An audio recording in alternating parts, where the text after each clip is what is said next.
Hello again to all of you wondrously wonderful people, once again to the 90th edition of my newest weekly series of Weird Mind Newsroom, where of course this week we'll be taking a look into discussing of some of the new releases for the week, a handful of exciting trailers, which some might be connected to this week's Super Bowl, and an odd story or two. But let's not waste a lot of time as we have a bit of discuss and a lot to talk about on all things media. Lisa, the dog is barking. Let's head into new releases, and starting them off this week is the first of a big new release of the animated films for the year, with the new attempt of a popular series of books getting the big screen adaptation that will consist of part man, part dog, all action, and all hero, as we have received the newest film from Dreamworks Animation with their take on Dogman. The film is based on Captain Underpants' author's Dave Blakely's popular sequel series of a police officer and canine companion who end up getting injured on a job, who through a harebrained but life-saving surgery will fuse the two of them together and become Dogman. And while Dogman learns to embrace his new identity, he must soon take on the job to stop feline supervillain Petey the Cat from cloning himself and going on a crime spree. Now, reception on this film has been very well received, with praise to the visuals, its gags, its story, and message to the film. If there's a little mix in the full story outcome, and for some mixed appeal on the latter half of the story, but it's a fun time for the kids and some families, and if you're up for a barking good time, then you can catch the new film out now in cinemas. Now, our next film is not much of a more lighthearted affair, but rather a much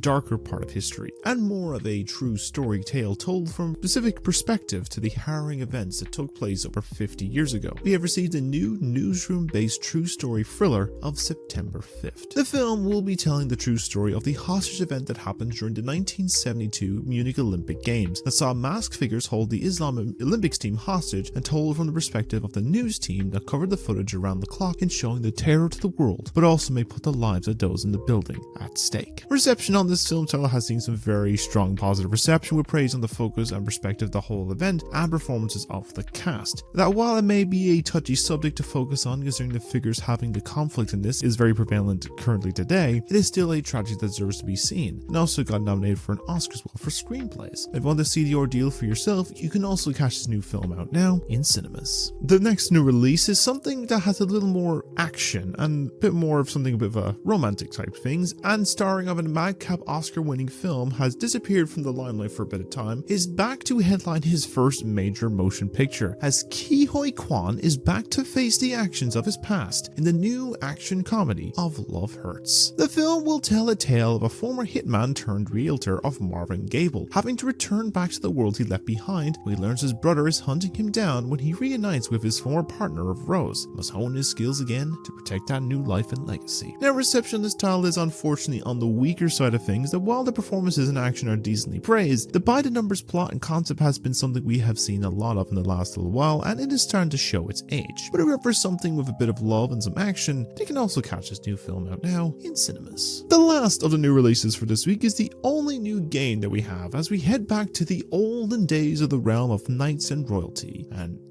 fancy attire that I would honestly make someone very important to me, and if I had time travel, I'd go back and get them one, and fighting for the career and lives that will be affected from tyranny, as Henry, the son of a blacksmith, is back again with the long-awaited sequel to Kingdom Come Deliverance. The game will continue the first game's narrative as you can take control once again of Henry on his journey to save his home and kingdom from the invading armies of the Holy Roman Empire and the Bohemian Crown from the rule of Sigismund, the King of Hungary and Croatia. A reception on this fellow, like the first title, has also received some very strong critical praise, with more better reviews as well, with positives to the narrative, its combat, his historical accuracy, and visuals, and is seen already as one of this year's best games. And if you're up for playing the title yourself, it is now available to play on PlayStation 5, Xbox Series X and S, and PC. And with all of that, that's all the new releases that we have for this week. Daddy, yes! We're starting the trailers off this week with a big one that has been long awaited, a film that's been a hope to see make a splash into the massive cinematic universe that will have big potential for the ongoing narrative. And after a long wait, we have finally seen the first appearance of the first family for this saga of comics, as we receive the first trailer for the upcoming new MCU title of Fantastic Four First Steps. The film will see us take a trip to an alternate 1960s universe era inspired New York in a more retro futuristic setting, as we follow Fantastic Four teaming up to protect the world from the looming threat of the plant-devouring cosmic entity of Galactus and his Herald of the Silver Surfer, while also coming to terms with their new gifted powers come together as a newfound family. So this one has been on my radar for a while, and it's not the first time we've seen these characters being attempted in adaptation for the big screen, with the mid-2000s duality trying but falling just a little short, and the 2015 Fan4stig being a clash of two different concepts from the studio and the director, leading to a complete mess and conflict behind the scenes. With this new entry, it is giving a true sense of hope, and from the looks of the characters, the setting and tone and visuals, it is looking, dare I say, fantastic. Especially with the Thing, and have to wonder if that bear reference was intended with who was playing him. But I guess we'll see how the hopeful future real soon turns out, as the film will be hitting into cinemas from July 25th. Now this week is kind of a jump back and forth between live action and animation array, as the first of the animated films is taking us back to the bottom of the ocean, to a little town that homes a very happy sea sponge for an all new adventure. But we are not focusing on him this time around, but rather we're looking to the villain of the series, as the small one-eyed antagonist is getting his own full-length feature, as we have received a trailer for the new Spongebob film of Plankton the Movie. The film will follow the titular villain as he plans their world domination are put to a halt when his computer wife Karen decides to take charge, which will see him team up with his frenemy of Spongebob and his friends working together to stop her and help rekindle the relationship with the one-eyed menace and his computer wife. So similar case with the last Spongebob film that released on the streamer, this one also got hit with being fully leaked online and released a few days after that first one. And in most cases from what I've heard online, this one's a whole lot better than the Sandy movie. That last one was not that good. And given the voice of Plankton wrote this movie and kind of came up with the idea for the story, it makes much more of a focused sense to this, and I think it may be worthwhile watch. We don't have to wait too long for this as well, as the film will be hitting Netflix in about a month's time on March 7th. The next trailer for the week is showing us no matter how long something has been seen as extinct in this world, somehow, as Jeff Goldblum's character V. Malcolm says, life finds a way. As we are returning to a franchise that has been seen as 65 million years in the making to tell a new story that's own separate tale and see some new form mutation take hold, as we have received the trailer for the new entry in the film of Jurassic World Rebirth. Now this film will be taking place 5 years after Dominion, and the world's climate has now evolved to become more inhospitable for the dinos, where they now reside in more remote tropical locales. And this film will follow Zora Bennett, as played by ScarJo, a covert op who's hired by a pharmaceutical company to work with Dr. Henry Loomis, played by Jonathan Bailey, and Henry Kincaid, played by Mahershala Ali, on a top secret mission to a forbidden island that has the original research facility for Jurassic Park, and locate the three largest prehistoric species of the land, sea, and air, and extract some DNA samples in hopes of being used to create some revolutionary drug that will save countless lives. However, this expedition is not going to be easy, as while the planet has evolved over the years, so has these creatures, to where new breeding mutations have now begun to take shape. So yes, this is quite the description for the film, but I think from the idea it gives a sense of a bigger scale and adventure, and while the likes of the series has lost its appeal over the years, the focus of the director for this movie is the same man who started the Monsterverse with Godzilla and made one of the best Disney Star Wars movies. So I have hope with this project, and the visuals are going to be really great in this regards. I'll give some hope for this project for the moment, because it looks decently okay. And it's not long to go as well, as the film will be rebirthed into cinemas this year from July 2nd. The last trailer for this week is a return to a new take on a series that has seen a focus of 3 movies based on this IP of characters in the last 15 years, and where I feel if you take a shot every time they say a particular word in this trailer or film, that you will be completely wasted very quickly, as things are about to get a whole lot more blue, as we've received a trailer for the upcoming new take on the Smurfs. The film will see the Smurfs of Smurf Village deal with the effects of their wise leader of Papa Smurf be taken by mysterious forces that are caused by the evil wizards of Razamel and Gargamel. Now we'll see Smurfette,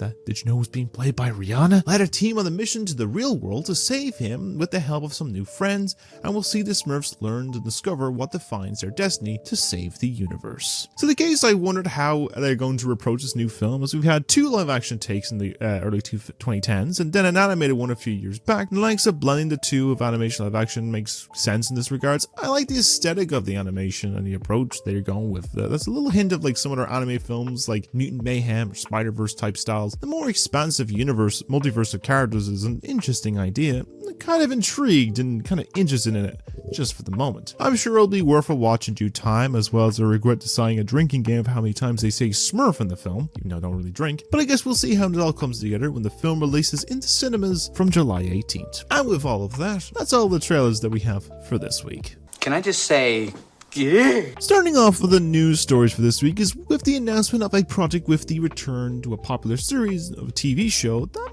may see the appeal for many of coming back, when it is a case that we see a lot of revivals, reboots, and spin-offs happen for basically everything. Now, if there was anything that was a focus throughout the 90s and 2000s was, besides the likes of the courtroom dramas, the sitcoms, and other variety shows, there was a case one of the genres that saw the appeal was the realm of shows that dealt with elements of fantasy or supernatural elements, with shows like X-Files, Supernatural, Vampire Diaries, and Sabrina the Teenage Witch, just to name a few. But there was one that had seen a mass cult following and appeal, and also the creation of a fan page of one person posting over 40,000 posts by herself over a few years of this one show before it became found out by the internet, and then they closed it down. And that was with the courses series of Buffy the Vampire Slayer. And many had grown attached to the story and characters led by a young and upcoming star at the time of Sarah Michelle Gellar. Well, there is some news from this week that many may appeal to a lot of people and could be a mixed appeal of the outcome as well. As was announced on Monday this week that a planned sequel revival to Buffy was in the works, with the main star coming back as Buffy herself, and the pilot being directed by Oscar-winning director Chloe Zhao, who directed Nomadland and Marvel's Eternals. So I'm sure they may have some appeal to the project for those that love the series and the cult following it's gained over the last few years, and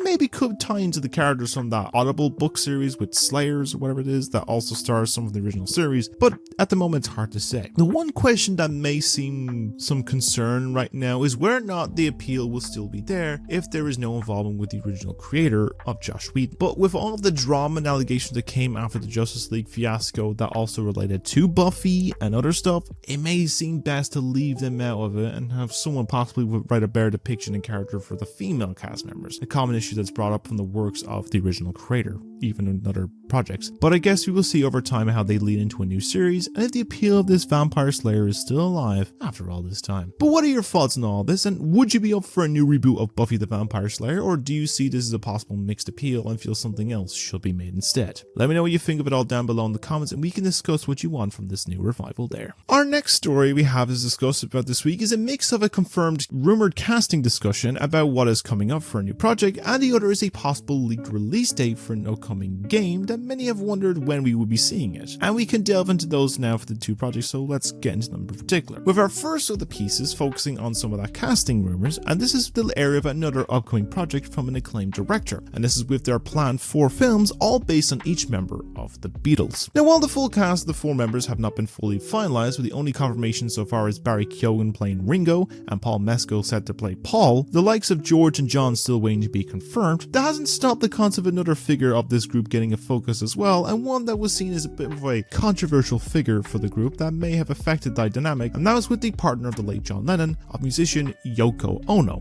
And the rumored cast choice for this role is with Emmy-winning actress of Anna Sawai, who won her award for her role in the acclaimed series of Shogun. And personally, that's not a bad choice for the role. I think she would fit well to the character and could give a really great performance as someone that many seen as a figure that caused the separation of one of the most influential bands of the 20th century. Now, at the moment, this is just a bit of speculation and nothing has been fully finalized as of right now, but I'm sure we'll get the confirmation of a few names and faces to round out the rest of the cast for these 4 films and see them all enter into production real soon for release sometime in 2027. But I will update any word if something does come along or if this has been fully confirmed, but it's not a bad choice. As for the one other piece for this story, with the focus of a possible release date being leaked for an upcoming anticipated remake project, was unclear if it was supposed to be part of a planned video game direct or for a specific day to be unveiled, but it seemed to have been leaked by one of the studio's online stores itself. As going off a leaked trailer and the release date posting on the PlayStation Store, the planned upcoming remake of Metal Gear Solid Snake Eater, MGS Delta, seems to have gotten itself a release date projected for August 28th of this year, putting it as a late summer, early fall season release, which is when the big competition for these titles will start to come out. Now, I'm surprised in my own sense that it was a long way for a while. The rumor flying about was this was going to release some point at the end of last year, and many even saw the release by the end of the fiscal year, which is the end of next month. Like it was something like this of a title so beloved for over 20 years ago that they want to make it the best in its product, so the length of it makes a bit of sense of its release. Now, it could all be a case that this was initial plan, but could change with the proper release of the trailer, but I'm sure we can learn in due time if it does or not. But for the time being, we can put it down for the placeholder day until proper confirmation. But either way, I'm excited to play for the thrill of this title once again some point later this year. But what do you think of these 2 rumors? Do you see Anna as a good choice for Yoko, or who do you see be a better choice for the character? And do you see this being the official release date for MGS Delta? Let me know what you think of predictions and choices of them both down below in the comments. And the last of the news stories that we have for over this week is one area of a topic that we have not really had much of a bit of time to discuss on lately with this series, and that is a focus of some internet news. And this is with a story that I didn't expect to see a return after the last time I talked about this, but I guess stranger things have happened before. So, to give some context, about a year ago, or a couple months ago, I talked about how the giant internet media company of Rooster Teeth had announced they were shutting down along with all of its programs and channels by mid-May of last year, when it was first brought up in March, and it was kind of a sad day, as while I was not around for the entire run, they were a very strong presence online. I knew of their work and had seen some of their stuff of their channels over the last decade or so, especially one that I followed from Machinima that moved all the way over to Rooster Teeth and been there since about 2015. And wondered what is the next place to watch an array of content, but after a new formula this week, in a way, it seems reports this company's demise was a bit exaggerated, as was announced through a press release and a little video on their dormant YouTube channel that the company was coming back sometime this year, and it was back under the ownership of one of its original founders, of Bernie Burns, who initially sold the company to Fullscreen back in 2014 and then just recently brought the rights back with his company of Box Canyon Productions just this week, and seeing its return seems like a positive thing for the moment. Now, as of recording, it's unclear what parts of properties will make a return with reacquisition, with some of them unclear returning as of yet, like, there are subsidiary programs like Achievement Hunter, Funhouse, Slow-Mo Guys, On the Spot, Let's Play, and many other properties that they own, and if some of its original members will come back as well, or some new properties may become part of this brand. But as of right now, it's early days, but I'm sure we'll learn more in due time. You can read the press release down below, or you can watch the video as well, or in case instance, you listen to 10-minute podcast that's on the video as well. They give a bit of explanation of like how this all came to be. But yeah, we'll see how it comes about in due time. But I want to know your own thoughts about this in particular, and are you excited for the return of this long-running internet company, and what properties or channels do you hope to see return after all this time? Let me know what you think of this all down below in the comments, and with all of that, that's all the news that we have for this week as well. And then with all of that, that ends episode 90 of Weird Mind Newsroom, and I hope you enjoyed this, my ramblings, for probably another 20 minutes as per usual, but who knows at this point. Anyways, let's delve into a few updates that's coming on this channel and what areas I'm going to look at for the next little bit. So let's start with reviews, the usual kind of stick. At the moment, I think in my head, I'm going to maybe do a bit of a award season kind of movies, so there's maybe one or two I'm going to try and do a review on. So maybe in case I'm going to do Dune, I might just like do Wicked, I'm kind of tempted to do Emilia Perez. I'm gonna try and watch The Substance, stomach it, because I know this film is graphic fuck, but it's a case since with that one, I know someone that also did the same thing with me with Barbie wants to give their thoughts about The Substance, so I'll probably give it a watch and let them give their insights, just at least see what their thoughts and opinions are, because they probably have better opinions than I do, but we'll see in their case. And in that case, I'll try and work in a few other like simpler ones and not award season based stuff, like, a few more animated stuff, maybe like Sonic, Wonka. I'll try and get to Lord of the Rings kind of thing and stuff like that. Like, I'll get to a few bits and pieces, so maybe some old retro reviews as well. I'll see in that regards, but they're all coming, and there'll be long and short form as well. I'm still kind of working them out. Then in case, we're gonna go to some gameplays. So at the moment, I was gonna record some stuff this week. I just haven't had the really time or focus. I've just been very tired this week. It's been a long week of just sorting out human life stuff, that kind of stuff, ordeals, things and stuff like that. There's stuff coming up, so. But there is more gameplays coming. I will probably maybe just upload Last of Us for the moment. I have like 2 or 3 parts left, so I will probably upload, finish that off, and then try and figure out what I'm going to play next to PS5, as well as in case I'm going to get some more Mario done, other Switch games, and get some Cyberpunk eventually on Xbox stuff. There's some PS3, PS2, PS4 stuff, Wii U games, the PC stuff. I'm going to definitely do a case. I'm looking forward to when Ventilate comes out as well, so I know when to play that, but they will be coming, so just bear with me if it's just Last of Us for the next like 2 or 3 parts of gameplays, so I apologize in that case. Last instance then with some long form stuff. So in the instance, you've seen my anticipated media video, Media Madness 2025. If you haven't, it's now available on my channel. It is an hour long. I apologize for that case. I tried my best to make it shorter as I can, like just try and speed through a lot of it, but there's a lot of stuff this year. There's 150 pieces to talk about, so I apologize in that case. But you can check it out below. As well as a case instance, I will have my Horror Most Bored video out eventually, my rewatch-a-thon that I've been pestering about for 2 years now. I will get it done. I'm just gonna find the time to sit down and watch the last bits and pieces and get them all together and get the pieces for that stuff, so bear with me in that case, and I have to sort out some like drive that's been acting a little up to extract some of the pieces I have in the past, but I'll get them there. And in case the AI video is also coming as well, I'm gonna like delve really more into that case when I have more focus, but they are coming, so they're not being forgotten about. They are coming. I just apologize on the patience, but I thank you for the patience in that regards.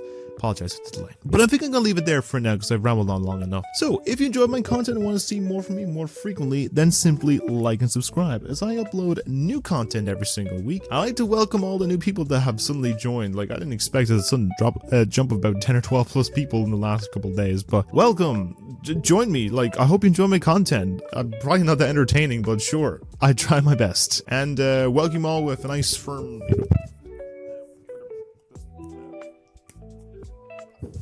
I don't know what I'm doing. I hope you enjoy my hope you enjoy your stay, and I hope you enjoy my content over time. But as well, in case, let me know what you thought of everything that was discussed this week, from the new releases as well as the trailers, and your thoughts on the news stories we had this week. And if you have anything you want to share, like, you know, a special segment piece you want to shout out, or kind of things you want to shout out to me, in case, let me know in the comments below, or follow me on my socials. I'll probably at least upload some parts. But I think I should leave it there for now. So as always, as I always say, you all stay being wonderful people and have a great day every day, doing many great things, and keep being you because no one else can do what you do. Now, I've been your host, Sam, and as always, you all stay being wonderful people, and I see you all in the next episode. So take care, and I'll see you later.